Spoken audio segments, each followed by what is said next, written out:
What's up, fellas? It's that time of the year again, man. Easter, What were some of the things you guys did growing up during Easter? You hide eggs?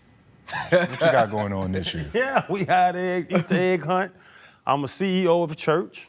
I'm spiritual. I don't go to church that much, but I go on Christmas C, Easter E, and one other day of the year. I'm a CEO of church, and so Easter is one of my days to go to church because this is when God was risen. That's what I was just schooled to. But this is one of my times to go to church. But yeah, man, with the kids, have fun, do the eggs, find the candy, and all that fun stuff.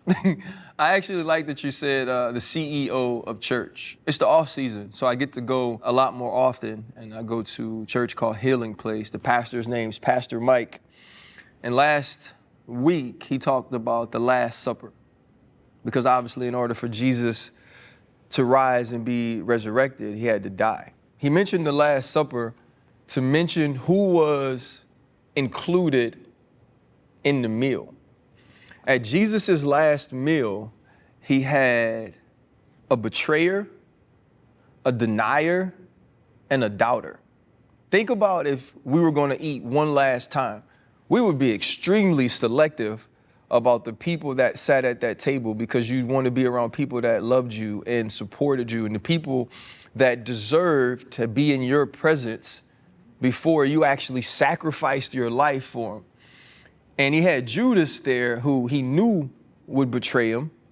And he actually pinpointed him out, right? He said, he gave him something to say, okay, this is you, you're gonna do this, right? And he knew Peter would deny him, even though Peter was continuing to say that he wouldn't. And then he had Thomas, who was a hater. And no matter what he did, imagine no matter how many plays you made, no matter how much good you did, every time when your back was turned, if I was like, Fred, man, Chan was killing it on that show, man. I think he gonna be a star. He was like, he gotta show me more. Right. Right? Every miracle Jesus did, Thomas was still like, nah, I'm not okay with that.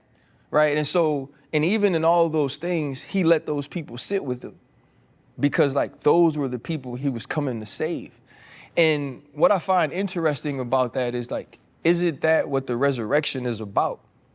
Right? It's about all of these people who would seem unredeemable because you are sitting with the Christ who's going to sacrifice his life for all mankind, and you're going to turn him in, you're going to deny him, and you're going to be negative or doubt him or hate on him behind his back. So now other people don't think he's as great as he is, but he allowed those people to sit.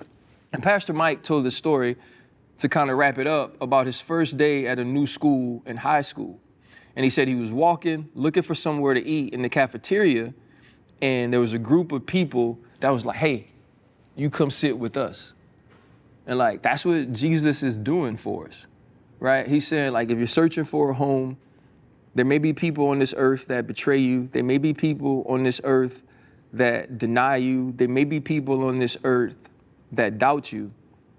But I was sent to make all of that all right. And because of my death, as long as you're breathing, you have the opportunity to do that. Mm-hmm. And so I think for anybody who is struggling and going through something and has that person or those people around them that are just snakes in the grass, I think it's always good to remember that in the end, Jesus sacrificed his life for us and he rose so we could also rise from the deaths of our flesh. I know I'll go to church. I'm not like you. I go a few more times a year. I actually go every Sunday. Easter reminds me of, obviously, the resurrection, which I believe is the ultimate pivot. It's the greatest pivot ever, right? I just want to remind people, like you said, RC, if you're feeling buried, you're not. Look at it as if you're just planted, right? It's an opportunity for growth. Yeah, just enjoy this Easter. Always remember that it's never too late to pivot. Clearly think of the resurrection. Jesus gave us the ultimate pivot. And enjoy your families.